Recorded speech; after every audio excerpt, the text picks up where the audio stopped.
What's up, guys? It's Metal, and I had someone ask me about how best to get Kitoko's current, or what to use if you don't have it. Any good pair of gloves would be great, and in fact, any rare with decent fizz damage, lightning damage, attack speed, it's actually going to do way more damage, but you'll lose out on the free stuns, obviously.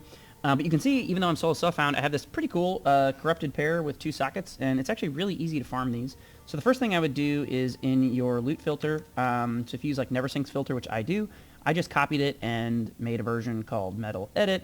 And then right at the very top of NeverSync's loot filter, there's this overrides uniques valuables section. So basically, the priority of these filter lists is top down. So I just made my own section called MetalMusicMan override edits, and then I put these are just items I like to note, so like warden bow and stuff, and you can set a border color and play an alert sound. But the one I use here is jeweled gloves, so just the baseline jeweled gloves, and that's because that's the base type of Kitoko's current.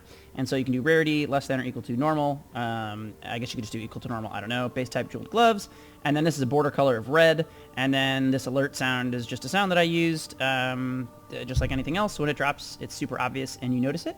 The problem is these gloves don't drop anymore in like higher level content unless they drop as a unique. Like if they drop straight as a unique, you'll get them, but the base type, just plain old jewel gloves, do not drop, which is kind of lame. But you can go to, and I'm sure there's probably somewhere else better to do this, but I have always gone to Act 2 and the Dreadnought waypoint. So Act 2 normal, Dreadnought. And that's just because this is like a high density area where all the mobs just like run at you. And the jeweled gloves can drop here. And so basically just come through here. If you've got your filter set up to do that, you'll know right away when one drops, and you just kind of run through and, slam all these guys because it's normal. Who cares? And then we'll see if I can get a pair to drop. But basically just chance them whenever you get them to drop, and your chance is like, I think it's like a 50-50 to either destroy the base level white item or to turn it into unique, and the unique for the jewel gloves is Kitoko's current.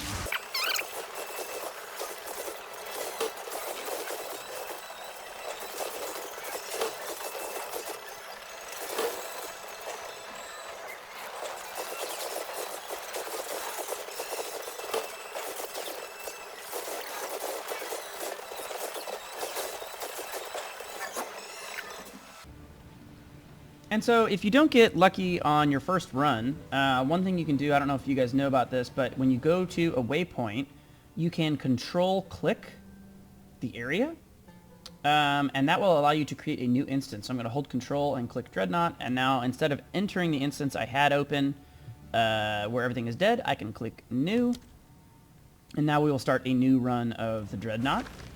And hopefully it'll drop this time. Usually it only takes me like 1 or 2 runs to get a jewel glove base type to drop.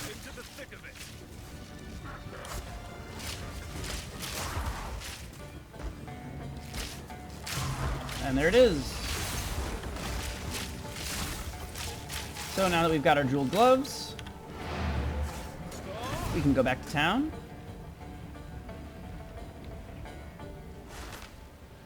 And it would be really cool if for this video these actually became it, but it's a 50-50. You use your Orb of Chance there, which you should have quite a few of after playing SSF for a little while. So you just use your Orb of Chance on the gloves. There you go. Perfect. And so then once you make the gloves, again, it's 50-50, I think, maybe less, I don't know, but it's a pretty good chance to either destroy the white item or turn it into Kitoko's current. If you have Divine Orbs, so you can see this rolled a 13% reduced attack and cast speed. We'd ideally want that to be 10. I usually go with 10 or 11. So I've got a Divine Orb I'm going to use. That went up. Unfortunate. Let's use another Divine Orb. I went back down to 13. I'm going to use 3 Divine Orbs for this video. 12. We're going to take that. And then I like to put my armor scrap on. I like to put the 1 Artificer's Orb slot in there. And then I usually vol them just to see what happens. What do we get? Oh. Well, that's interesting. These rolled 9% reduced attack and cast speed, so that's an interesting thing that I didn't know could happen. So these only have 9% reduced, so maybe later, when I don't need as much cold resist, that would actually be a nice little damage upgrade. So anyway, that's how you can farm this item really easily, even in solo self-found. See ya.